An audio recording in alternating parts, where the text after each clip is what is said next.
Hi and welcome back, my name is Emily.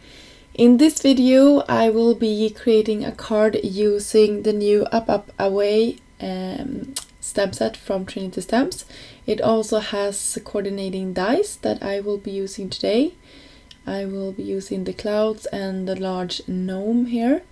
And I started out by picking out a rainbow assortment of Copic markers, and then I went to town coloring in all of these balloons in the order of the rainbow, or not in the order maybe, but in the rainbow colors. And I will speed this up in a second here so I don't go quite as slow as I am in real life. But you can see here that I am leaving sort of a part in the middle here. That is the lightest part, and then I will go over my image. But since it's a little bit of a distance between my Copic markers here, I will go in and blend tip to tip just to get that nice transition between the dark and the light color. And if you have to do that or not, it always depends on the markers and the space between them. Some markers are easier to blend than others, but you can see this one I wanted to go in and do the same technique with. And if you would use more markers than only 2 shades, you probably won't have to do this. But since I am only using 2 shades per color family here, I needed to be a little bit more creative with my markers.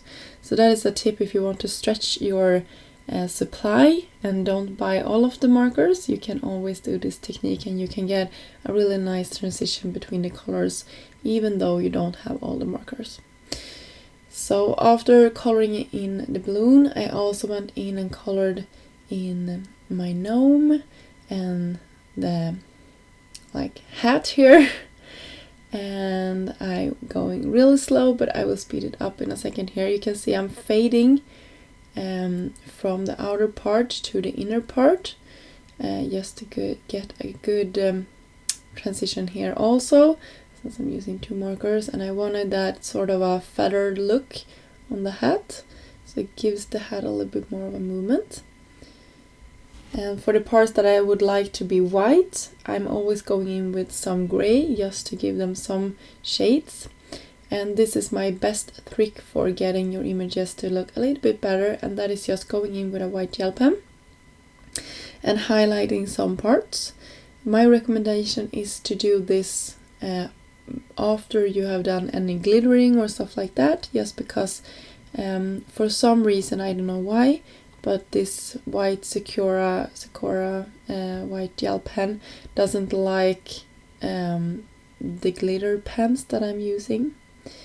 So I would recommend doing that afterwards. I'm now going in with glossy accent on top of all of my balloons. And before letting it dry, I will show you here in a second, I will go in with some more glitter and just sprinkling that on top.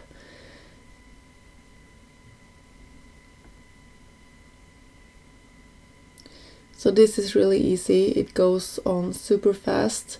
You just have to be careful because it takes a while to dry. So put it on a safe space or place so that you don't accidentally put your hand or lay a card on top of it or something like that. It has happened to me several times, so be careful. And here you can see what I meant. I'm going in sprinkling some glitter on top of my balloons.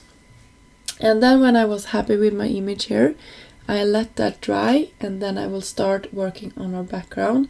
So I picked a teal colored paper from my stash, and then I digged in my stash and I found the A2 foundation rectangles from Trinity stamps. This is a really old one, but it's one of my favorite stencils that I have in my stash, and I'm using it all over and over again.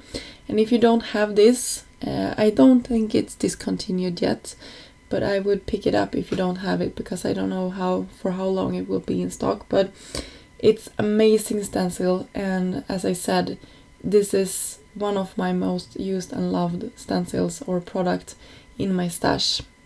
So I use that just to mask off the outer parts, and now I'm going in with a puffy cloud stencil. And after that, since I used a ink that don't dry completely at once, I could go in and do some embossing on top of this. So I just sprinkled on some white satin pearl embossing powder from Hero Arts, and you can see how amazingly that sparkle looks. And then I put my stencil back after cleaning all the white off and went in with a darker color and some blending brushes from Trinity Stamps here. So you can see we get that nice contrast, and I just love this. Unfortunately, I will go ahead and cover a lot of this up, but just knowing that that amazing background is there is making me really happy. So here is my gnome and the sentiment that comes in this set, this large happy birthday. I will not use this for my card today. You will see here in a second what I decided to do instead. I used the Simply Sentimental Birthday. This was also released this month in June, and I just took these pieces to write out happy birthday, and I also used the Simply Sentimental Happy, and I just love that it looks like a full heat embossed sentiment on top of black cardstock, but without the effort of digging out all of your supplies for embossing. So now I'm placing down a couple of clouds that I also stamped and inked previously, and then my sentiment as well. And I will use some double-sided foam adhesive to the backside of my sentiment just to make it pop a little bit more. And I did the same to my gnome, that I used a couple of bits of foam adhesive just to raise it up from the background.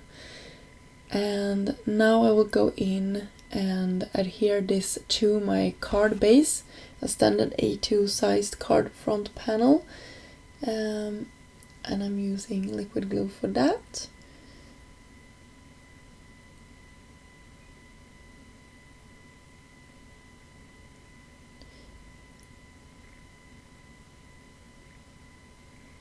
So to finish my project off, I will go in with some sequins, also from Trinity Stamps, and that will finish our project off for today. I hope you enjoyed this video and got some inspiration on how to create a background or color your images in.